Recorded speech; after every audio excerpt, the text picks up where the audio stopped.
के इस विशेष सत्र में सभी छात्रों का बहुत बहुत स्वागत है। जी, सभी छात्रों को गुड मॉर्निंग। तो आज का हमारा मिशन बहुत ही स्पष्ट और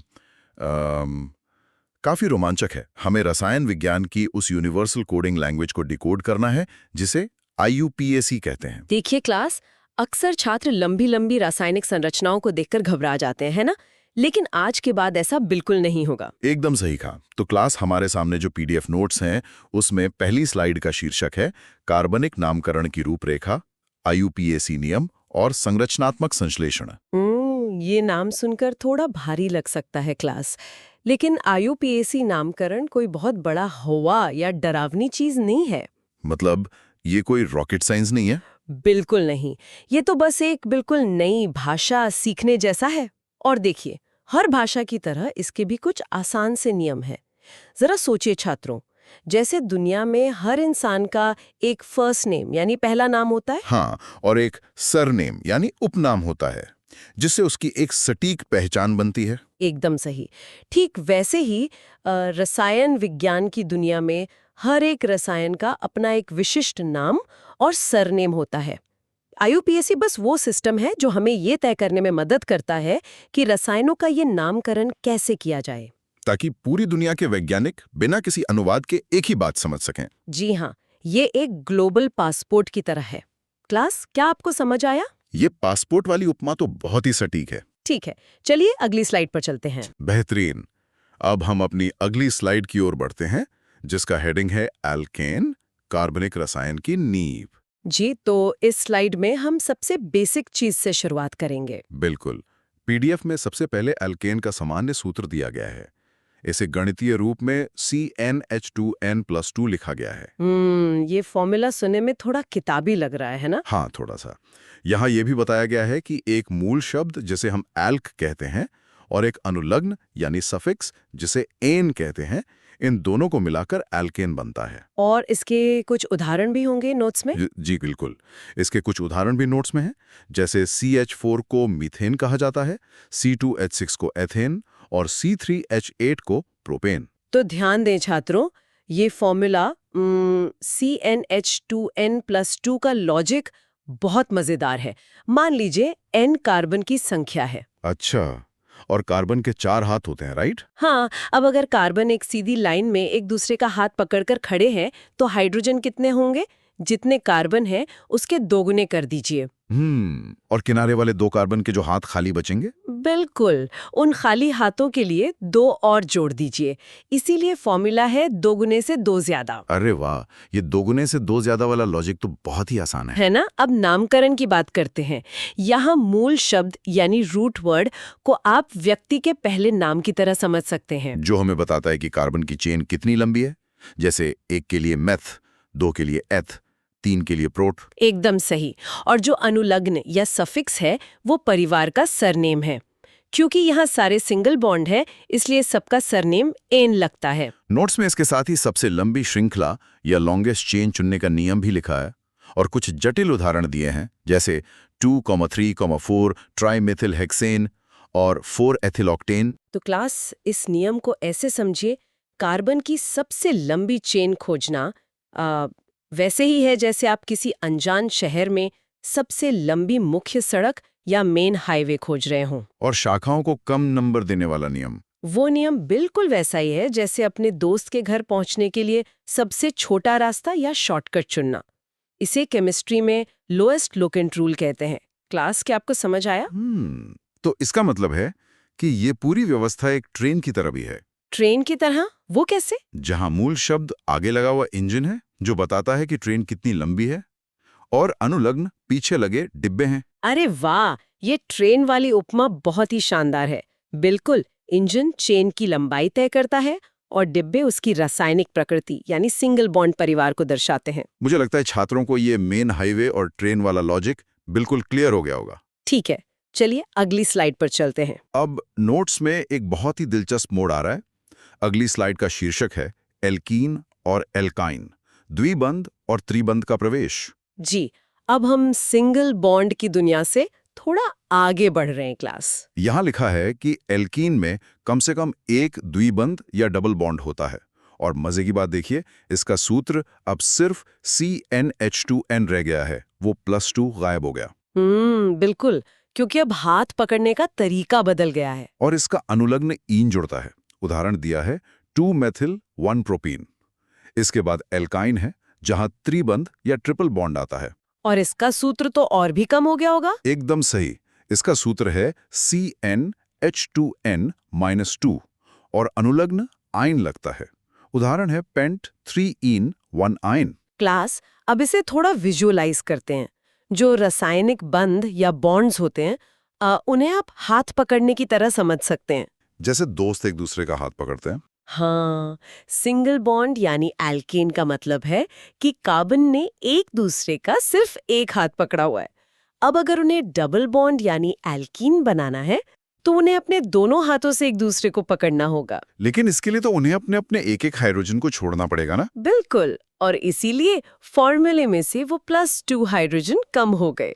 और जो ट्रिपल बॉन्ड यानी अल्काइन है, वो तो जैसे किसी एलियन की तरह 3 हाथों से बहुत मजबूती से पकड़ने जैसा है। एलियन की तरह 3 हाथ, ये सुनकर तो बच्चे कभी नहीं भूलेंगे। है ना? तब 2 हाइड्रोजन और कम हो जाते हैं और इसी बदलाव के कारण सरनेम एन बदलकर डबल बॉन्ड में ईन और ट्रिपल बॉन्ड में आयन हो जाता है। क्लास, क्या आपको समझ आया? ये एलियंस और हाथ छोड़ने वाली बात से तो फॉर्मूले का रटना बिल्कुल खत्म हो गया। पर नोट्स में एक और खास नियम लिखा है कि द्विबंध और त्रिबंध के कोई पूर्वलग्न यानी प्रीफिक्स नहीं होते हैं। जी हाँ, ये हमेशा मुख्य नाम के पीछे ही जुड़ते हैं।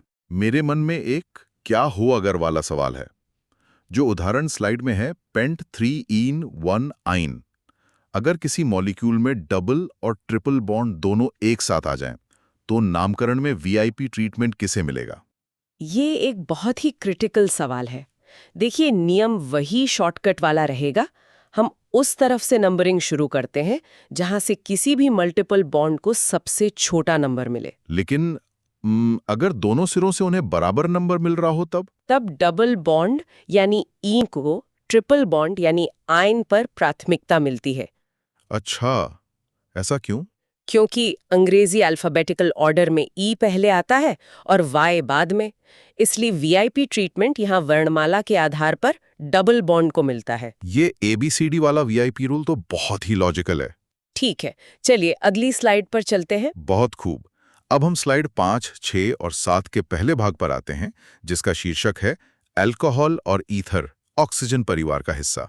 अब तक हम सिर्फ कार्बन और हाइड्रोजन की दुनिया में थे क्लास, लेकिन अब यहाँ ऑक्सीजन की एंट्री हो रही है। नोट्स में अल्कोहल का सूत्र CnH2n+1OH दिया है और अनुलग्न ऑल बताया गया है। जी, जैसे ऑल बोलते समय मुंह गोल हो जाता है। हाँ, इसके उदाहरण हैं मेथेनॉल, एथेनॉल, प्रोपेनॉल, आइसोप्रोपेनॉल और 3-मेथिल ब्यूटेन 1,2 डाइऑल। और ईथर के बारे में क्या लिखा है? इसके ठीक नीचे ईथर का जिक्र है, जिसका सूत्र ROR होता है।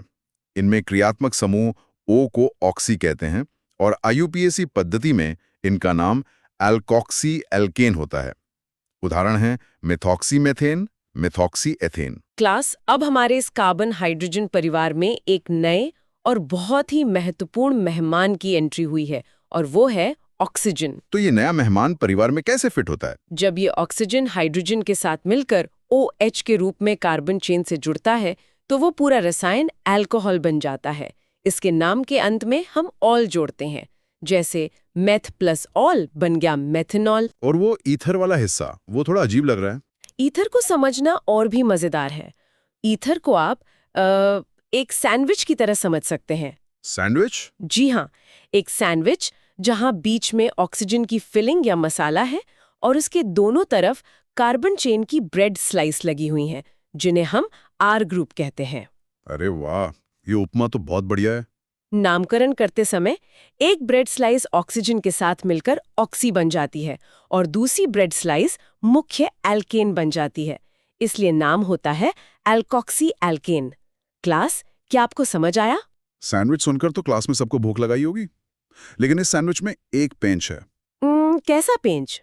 जब सैंडविच की दोनों ब्रेड स्लाइस अलग-अलग आकार की हों, यानी जब दो कार्बन चेन अलग-अलग लंबाई की हों, तो हम कैसे तय करेंगे कि कौन सी चेन ऑक्सीजन मसाले के साथ ऑक्सी बनेगी और कौन सी मुख्य एल्केन बनेगी? ये बहुत ही तार्किक बात है। IUPAC का नियम कहता है कि जो छोटी कार्बन चेन होती है, यानी सैंडविच की छोटी ब्रेड, वो ऑक्सीजन के साथ चिपककर ऑक्सी बन जाती है। और जो बड़ी वाली ब्रेड स्लाइस होती है, जो बड़ी कार्बन चेन होती है, वो मुख्य परिवार यानी एल्केन का नाम लेती है। उदाहरण के लिए, अगर एक तरफ सिर्फ एक कार्बन है और दूसरी तरफ 2 कार्बन है, तो ऑक्सीजन हमेशा छोटे वाले के साथ जाएगा और नाम मिथॉक्सी इथेन होगा। ये छोटी ब्रेड वाला नियम तो एकदम स्पष्ट है। ठीक है, चलिए अगली स्लाइड पर चलते हैं। आगे बढ़ते हैं अगली स्लाइड की तरफ, जिसका शीर्षक है एल्डिहाइड और कीटोन, कार्बोनिल के जुड़वां। जी, अब हम 2 ऐसे रसायनों की बात करेंगे जो देखने में काफी मिलते जुलते हैं। पीडीएफ बता रहा है कि इन दोनों में ही कार्बन और ऑक्सीजन के बीच डबल बॉन्ड होता है, जिसे C डबल बॉन्ड O लिखते हैं। बिल्कुल, इसे कार्बोनिल समूह कहते हैं। एल्डिहाइड का सूत्र CnH2n+1 CHO है और अनुलग्न अल है, जैसे मेथेनल, एथेनल और 2-मेथिल प्रोपेनल। और कीटोन के बारे में क्या दिया है? वहीं कीटोन का अनुलग्न ओन है। उदाहरण के लिए प्रोपेनोन 2 और ब्यूट 3 इन 2 ओन। छात्रों, एल्डिहाइड और कीटोन दोनों में ही C डबल बॉन्ड O होता है, इसीलिए ये जुड़वां जैसे लगते हैं, लेकिन इनकी जगह या पोजीशन में एक बहुत बड़ा फर्क है। मतलब ये दोनों चेन में अलग-अलग जगह बैठते हैं। जी हाँ, एल्डिहाइड बिल्कुल उस ट्रेन के गार्ड वाले आखिरी डिब्बे की तरह है, यानी काबूस की तरह, जो हमेशा कार्बन चेन के एकदम सिरे पर ही रहता है। चूंकि ये हमेशा किनारे पर होता है, इसीलिए इसे हमेशा नंबर 1 स्पॉट ही मिलता है। और कीटोन वो कहाँ बैठता है? दूसरी तरफ कीटोन एक सामान्य यात्री डिब्बे या पैसेंजर कार की तरह है, जो कभी ट्रेन के सिरों पर नहीं हो सकता। वो हमेशा कार्बन चेन के बीच में ही कहीं रहता है। अरे, ये ट्रेन के डिब्बों वाला फर्क तो बहुत ही आसान कर देता है इसे समझना। और हाँ क्लास, बोलते और लिखते समय बहुत ध्यान रखें। अल्कोहल में ऑल होता है और एल्डिहाइड में अल होता है। सिर्फ एक मात्रा के फर्क से पूरा रसायन और उसके गुण बदल जाते हैं। क्लास, क्या आपको समझ आया? ये उच्चारण और जगह वाली बात तो बहुत क्रिटिकल है, पर यहाँ कीटोन के अनुलग्न ONE को लेकर मेरा एक सवाल है। हाँ, पूछिए। अंग्रेजी में तो ONE को 1 पढ़ते हैं, जैसे 1, 2, 3, लेकिन रसायन विज्ञान में हम इसे ओन क्यों पढ़ रहे हैं? ये एक बहुत ही आम उलझन है जो अक्सर छात्रों को होती है। दरअसल रसायन विज्ञान की अपनी एक विशिष्ट शब्दावली है जो ग्रीक और लैटिन जड़ों से आती है। तो इसका अंग्रेजी ग्रामर से कोई लेना देना नहीं है? बिल्कुल नहीं। कीटोन शब्द के अंत में जो ओन की ध्वनि है, उसी ध्वनि को बरकरार रखने के लिए IUPAC ने अनुलग्न ONE को 1 नहीं बल्कि ओन के रूप में उच्चारित करने का नियम बनाया है। तो याद रखिए, यहाँ अंग्रेजी की ग्रामर नहीं, केमिस्ट्री की ग्रामर चलती है। ये बहुत ही काम की जानकारी है। ठीक है, चलिए अगली स्लाइड पर चलते हैं। अब हम पहुंच गए हैं रसायन विज्ञान के एक बहुत ही पावरफुल हिस्से पर। स्लाइड का शीर्षक है कार्बोक्सिलिक अम्ल और उसके डेरिवेटिव्स, रसायनों का बॉस। क्लास, अब बिल्कुल सीधे बैठ जाइए क्योंकि अब बॉस आ गया है। पीडीएफ के अनुसार कार्बोक्सिलिक अम्ल का सूत्र COOH है और इसमें अनुलग्न ओइक अम्ल जुड़ता है। उदाहरण है मिथेनोइक अम्ल, जिसे फॉर्मिक अम्ल भी कहते हैं, एथेनोइक अम्ल यानी एसिटिक अम्ल, और पेंट-2-इनोइक एसिड। और इसके डेरिवेटिव्स यानी व्युत्पन्न भी दिए हैं ना? जी, नोट्स में इसके नीचे कुछ डेरिवेटिव्स दिए गए हैं, जैसे एसिल हैलाइड जहां ऑयल हैलाइड जुड़ता है, एसिड एमाइड जहां एमाइड जुड़ता है, और एस्टर जहां ओएट जुड़ता है, जैसे एथिल एथेनोएट। तो क्लास, कार्बोक्सिलिक अम्ल पूरे क्रियात्मक समूहों की प्राथमिकता सूची में सबसे ऊपर है। ये हेड ऑफ द फैमिली यानी मुखिया है। मतलब जब भी ये किसी कार्बन चेन में आता है तो नंबर 1 हमेशा इसी को मिलता है। एकदम सही। और जो बाकी के समूह हमने अभी सुने, एसिल हैलाइड, एमाइड, एस्टर, ये सब इसी बॉस के बच्चे हैं, जिन्हें हम इसके डेरिवेटिव्स कहते हैं, क्योंकि ये सब कार्बोक्सिलिक अम्ल से ही रासायनिक प्रतिक्रिया करके बनते हैं। और इनमें से एस्टर की पहचान शायद कुछ खास होती है। हाँ, एस्टर की पहचान बहुत खास है। इनमें फलों जैसी बहुत ही मीठी महक होती है। आपके परफ्यूम या डिओड्रेंट में जो खुशबू है, वो अक्सर इन्हीं एस्टर्स की वजह से होती है। क्लास, क्या आपको समझ आया? परफ्यूम वाली बात तो बहुत ही दिलचस्प है, लेकिन मेरे दिमाग में बॉस की पावर को लेकर एक सवाल है। कैसा सवाल? चूंकि COOH पूरे परिवार का बॉस है, तो क्या इसका सीधा सा मतलब ये है कि इसे हमेशा और हर हाल में नंबर 1 स्पॉट ही मिलेगा, चाहे चेन कितनी भी लंबी क्यों ना हो या उसमें कितने भी डबल या ट्रिपल बॉन्ड क्यों ना हो? एकदम सटीक। बॉस हमेशा बॉस होता है। आईयूपीएसी का ये एक बहुत ही कड़ा नियम है कि जब तक कार्बन चेन में COOH मौजूद है, मुख्य चेन वहीं से शुरू होगी। और कार्बन नंबर 1 उसी का माना जाएगा। बिल्कुल। बाकी सारे ग्रुप्स, बॉन्ड्स और शाखाओं को उसी के अनुसार आगे के नंबर दिए जाएंगे। ये रूल कभी नहीं टूटता। ये पावर डायनेमिक्स तो बहुत ही मजेदार है। ठीक है, चलिए अगली स्लाइड पर चलते हैं। आगे बढ़ते हुए हम अगली स्लाइड पर आते हैं, जिसका शीर्षक है नाइट्रोजन यौगिक, साइनाइड, आइसोसाइनाइड और एमीन। यहाँ हम देखेंगे कि नाइट्रोजन कार्बन के साथ कैसे खेल खेलता है। नोट्स में नाइट्रोजन के साथ कार्बन के जुड़ने के तरीके बताए गए हैं। सबसे पहले साइनाइड है, यानी -CN, जिसका अनुलग्न नाइट्राइल होता है, जैसे एथेन नाइट्राइल। और दूसरा तरीका? फिर आइसोसाइनाइड है, यानी -NC, जैसे मेथेन आइसोसाइनाइड। और अंत में एमीन है, जो अमोनिया के व्युत्पन्न है। इनका अनुलग्न एमीन ही होता है, जैसे मेथेनेमीन, प्रोपेन 2 एमीन। क्लास, साइनाइड और आइसोसाइनाइड का फर्क समझना बहुत आसान है। लेकिन एक मिनट, यहाँ नोट्स में एक बहुत ही अजीब और जटिल दिखने वाली संरचना भी दी गई है। CH3 single bond N single bond CH3, और इसका नाम लिखा है N,N डाइमेथिल मिथेनामीन। ये N,N क्या है? मैं उसी पर आ रही थी। सबसे पहले साइनाइड और आइसोसाइनाइड का फर्क समझते हैं। कार्बन और नाइट्रोजन के जुड़ने के तरीके को आप ऐसे समझ सकते हैं जैसे किसी का हाथ सीधा पकड़ना बनाम उल्टा पकड़ना। उल्टा पकड़ना मतलब कैसे? जब कार्बन सीधा कार्बन से जुड़ता है तो वो साइनाइड या नाइट्राइल है, लेकिन जब नाइट्रोजन आगे आकर कार्बन से जुड़ता है यानी NC, तो वो हाथ उल्टा पकड़ने जैसा है, जिसे आइसोसाइनाइड कहते हैं। अच्छा, और वो N,N वाला रहस्य क्या है? जो N,N डाइमिथिल वाला नाम आपने सुना, उसे ऐसे समझिए। आमतौर पर जो शाखाएं होती हैं वो मुख्य कार्बन सड़क पर होती हैं, है ना? हाँ, जैसे 2 मेथिल, 3 मेथिल। 2 बैकपैक टांग रखे हों। अरे वाह, बैकपैक वाली बात से तो एकदम तस्वीर साफ हो गई। इसलिए हम नंबर की जगह N लिखते हैं।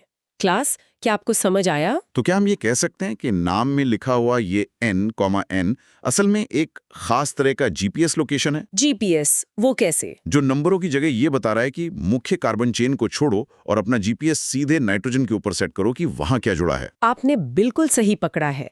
N यहाँ एक लोकेंट यानी पता बताने वाले GPS की तरह काम कर रहा है।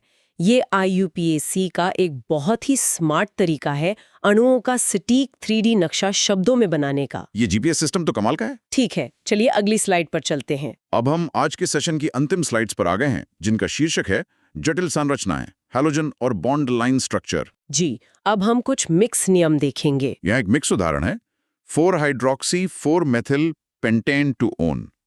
फिर हैलोजन्स की बात है, क्लोरो, ब्रोमो, आयोडो, जो हमेशा पूर्वलग्न की तरह लगते हैं, जैसे 3 ब्रोमो 3 क्लोरोहप्टेन। और वो टेढ़ी मेढ़ी रेखाओं वाले चित्र भी होंगे। हाँ, यहाँ कुछ टेढ़ी मेढ़ी जिगजैग रेखाओं वाले चित्र हैं, जिन्हें बॉन्ड लाइन संरचना कहते हैं। इनके नाम बहुत लंबे हैं, जैसे 5 bromo 1 chloro 2 iodo 3 methyl pentane और 1,2,3,5 टेट्रामेथिल साइक्लोहेक्सेन। छात्रों, इन लंबी संरचनाओं को देखकर डरना नहीं है। आइए इसे तोड़ते हैं। सबसे पहले 4 हाइड्रोक्सी वाले उदाहरण को देखते हैं। हाँ, इसमें ऑन भी है और हाइड्रोक्सी भी। हमने बात की थी कि कीटोन एक बॉस हो सकता है और अल्कोहल भी, लेकिन जब एक ही चेन में एक बड़ा बॉस यानी कीटोन और एक छोटा कर्मचारी यानी अल्कोहल दोनों आ जाएं, तो क्या होगा? शायद छोटे कर्मचारी को झुकना पड़ेगा। बिल्कुल, तब छोटे कर्मचारी को अपनी पहचान बदलनी पड़ती है। अल्कोहल को अपना ऑल सरनेम छोड़ने के लिए मजबूर होना पड़ता है और वो एक आम शाखा की तरह पूर्वलग्न यानी हाइड्रोक्सी बन जाता है। और ये टेढ़ी मेढ़ी रेखाएं, ये तो ECG रिपोर्ट जैसी लग रही हैं। हाँ, जो टेढ़ी मेढ़ी रेखाएं आप देख रहे हैं वो बिल्कुल निंजा की तरह है। बड़े अणुओं को बार बार C और H लिखकर दर्शाना बहुत समय लेता है, इसलिए वैज्ञानिकों ने एक शॉर्टकट निकाला। Ninja shortcut. हाँ, इन जिग-जैग रेखाओं का हर कोना और हर सिरा असल में कार्बन है, जो अदृश्य रूप से छिपा हुआ है। हाइड्रोजन भी छिपे होते हैं, आपको बस कोने गिनने हैं। ये तो बहुत ही मजेदार है। और हैलोजेंस के बारे में क्या नियम है? हैलोजेंस के मामले में याद रखें, ये हमेशा नाम के आगे ही लगते हैं। ये कभी सरनेम नहीं बनते। ये मिस्टर या डॉक्टर जैसे टाइटल की तरह हैं। क्लास, क्या आपको समझ आया? निंजा कार्बन और टाइटल्स, ये बहुत बढ़िया है। पर इन हैलोजेंस के नाम लिखते समय मैंने एक चीज नोटिस की। क्या नोटिस किया आपने? पीडीएफ में लिखा है 5 ब्रोमो 1 क्लोरो 2 आयोडो। हम हमेशा ब्रोमो को क्लोरो से पहले क्यों लिखते हैं, भले ही ब्रोमो का नंबर 5 है और क्लोरो का 1? क्या रसायन विज्ञान असल में अंग्रेजी अल्फाबेटिकल ऑर्डर का टेस्ट ले रहा है? आपने बिल्कुल सही पैटर्न पहचाना। भले ही हमने पहले कहा था कि यहाँ अंग्रेजी ग्रामर नहीं चलती, लेकिन जब एक से ज्यादा अलग-अलग पूर्व लग्न आ जाते हैं तो IUPAC ने अल्फाबेटिकल ऑर्डर का नियम ही अपनाया है। मतलब ब्रोमो का बी पहले, फिर क्लोरो का सी? बिल्कुल, बी पहले आता है, फिर सी और फिर आयोडो का आई। तो उनका नंबर जो भी हो, नाम लिखते समय हमेशा ABCD के क्रम का ही पालन किया जाता है। क्लास, क्या आपको समझ आया? वाह क्लास, आज हमने कार्बनिक नामकरण के इस पूरे ब्लूप्रिंट को सफलतापूर्वक डिकोड कर लिया है। जी बिल्कुल। हमने पीडीएफ की हर एक स्लाइड को खंगाल लिया है। एल्केन के सिंगल बॉन्ड की नींव से लेकर ऑक्सीजन के सैंडविच, कार्बोक्सिलिक बॉस के पावर और निंजा कार्बन वाले बॉन्ड लाइन स्ट्रक्चर तक का सफर तय किया। और सबसे अच्छी बात यह है कि हमने देखा कि IUPAC कोई रटने वाली चीज नहीं है ना? बिल्कुल नहीं। ये वैज्ञानिकों की एक बहुत ही लॉजिकल और यूनिवर्सल भाषा है। अगर आपको बुनियादी नियम पता है, अगर आपको पता है कि रूट वर्ड कौन सा है, बॉस कौन है, लंबी सड़क कैसे खोजनी है और अल्फाबेटिकल ऑर्डर क्या है, तो आप दुनिया के किसी भी रसायन का नाम लिख सकते हैं। ये तो बिल्कुल एक पजल या सुडोकू सॉल्व करने जैसा हो गया। हाँ, और एक बार जब आप इसके नियम समझ जाते हैं तो ये बहुत ही मजेदार हो जाता है। लेकिन क्लास को खत्म करने से पहले मैं चाहता हूं कि आप सब एक बात पर गहराई से विचार करें। किस बात पर? देखिए, आज हमने कागज पर इन मॉलिक्यूल्स के नाम लिखना और उनकी 2D संरचना बनाना तो सीख लिया। हमने जान लिया कि निंजा कार्बन कहाँ छिपा है और डबल बॉन्ड कहाँ है। लेकिन जरा सोचिए, वैज्ञानिक असल जिंदगी में इन संरचनाओं को देखते कैसे होंगे?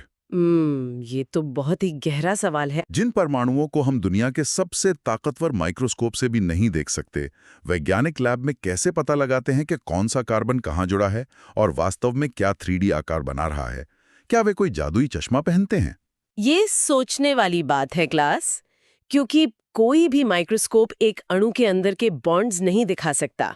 तो फिर इसका राज क्या है? इसके पीछे स्पेक्ट्रोस्कोपी नाम की एक तकनीक और कई उन्नत वास्तविक दुनिया की लैब मशीनें काम करती हैं, जो रसायनों पर रोशनी डालकर उनके स्ट्रक्चर का पता लगाती हैं। ये रसायन विज्ञान का एक अलग ही रोमांचक पहलू है, जिस पर छात्रों को खुद से रिसर्च करनी चाहिए। बिल्कुल, ये एक ऐसा टॉपिक है जिसे एक्सप्लोर करने में बहुत मजा आएगा। खैर क्लास, आज के लिए बस इतना ही।